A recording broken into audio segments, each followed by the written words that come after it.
ಅಂಬೇಡ್ಕರ್ ಅವರ ಚಿತ್ರಪಟವನ್ನು ವಾಟದ ಹೊಸಳ್ಳಿ ರಾಜಬೀದಿಗಳಲ್ಲಿ ಜೈ ಭೀಮ್ ಘೋಷಣೆಗಳನ್ನು ಕೂಗುತ್ತಾ ಪಟಾಕಿ ಸಿಡಿಸಿ ಸಂಭ್ರಮಿಸಿದರು. ಈ ಕಾರ್ಯಕ್ರಮದಲ್ಲಿ ಮುಖ್ಯ ಅತಿಥಿಗಳಾಗಿ ಗ್ರಾಮ ಪಂಚಾಯಿತಿ ಅಭಿವೃದ್ಧಿ ಅಧಿಕಾರಿ ಶ್ರೀನಿವಾಸ್, ಸಿಪಿಎಂ ಜಿಲ್ಲಾ ಕಾರ್ಯದರ್ಶಿ ಸಿದ್ದಗಂಗಪ್ಪ, ತಾಲೂಕು ರೈತ ಸಂಘದ ಮುಖಂಡ ಸಿಸಿ ಅಶ್ವಥಪ್ಪ, ಮಧುಸೂದನ್ ರೆಡ್ಡಿ, ಬಂಡಪಲ್ಲಿ ಮೂರ್ತಿ, ನಾರಾಯಣಸ್ವಾಮಿ ಭಾಗವಹಿಸಿದ್ರು.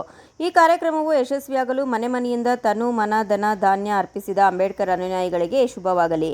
ಮುಂಬರುವ ದಿನಗಳಲ್ಲಿ ಇನ್ನೂ ಹೆಚ್ಚಿನ ಸಂಖ್ಯೆಯಲ್ಲಿ ಜನ ಭಾಗವಹಿಸಿ ಅದ್ದೂರಿಯಾಗಿ ಅಂಬೇಡ್ಕರ್ ಜಯಂತಿ ಆಚರಣೆ ಮಾಡಬೇಕಾಗಿ ಈ ಕಾರ್ಯಕ್ರಮದಲ್ಲಿ ಸೇರಿದ್ದ ಎಲ್ಲ ಹಿರಿಯರು ಹಾಗೂ ಯುವಕರು ತಮ್ಮ ಅಭಿಪ್ರಾಯಗಳನ್ನು ವ್ಯಕ್ತಪಡಿಸಿದರು.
ಸಂವಿಧಾನವನ್ನು ರಚನೆ ಮಾಡಿಕೊಳ್ಳಲಿಕ್ಕೆ ಸಂವಿಧಾನವನ್ನು ಅಧ್ಯಯನ ಮಾಡಿ ಅದರಲ್ಲಿರ್ತಕ್ಕಂಥ ಉನ್ನತ ಮಹೋನ್ನತ ಅಂಶಗಳನ್ನ ಸೇರ್ಪಡೆ ಮಾಡಿ ನಮ್ಮ ದೇಶದ ಸಂವಿಧಾನವನ್ನ ಬೃಹತ್ತಾದ ಸಂವಿಧಾನವನ್ನ ಮತ್ತು ಎಲ್ಲರಿಗೂ ಆದರ್ಶಪ್ರಾಯವಾದ ಸಂವಿಧಾನವನ್ನು ರಚನೆ ಮಾಡಿಕೊಟ್ಟಿದ್ದಾರೆ.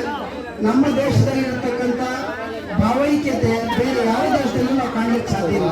ಯಾಕಂದ್ರೆ ಇಲ್ಲಿ ಎಲ್ಲರಿಗೂ ಬಾಳುವ ಜೀವಿಸುವ ಹಕ್ಕನ್ನ ಕೊಟ್ಬಿಟ್ಟು ಹೋಗಿದ್ದಾರೆ.